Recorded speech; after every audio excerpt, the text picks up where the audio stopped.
আসসালামু আলাইকুম। আজকে আমি নিজের হাতে দই ফুচকা বানিয়ে খাবো। এটা ফুচকা, এটা সবজি,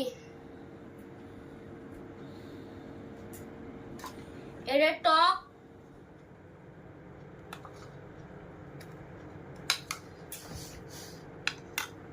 আর এটা দই।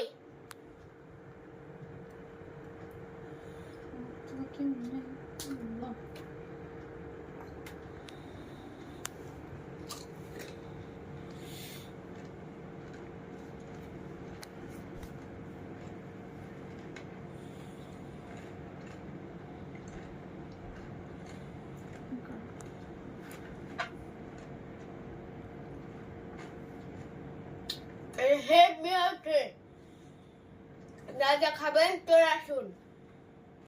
শুভরাত্রি। Follow Chotus blog.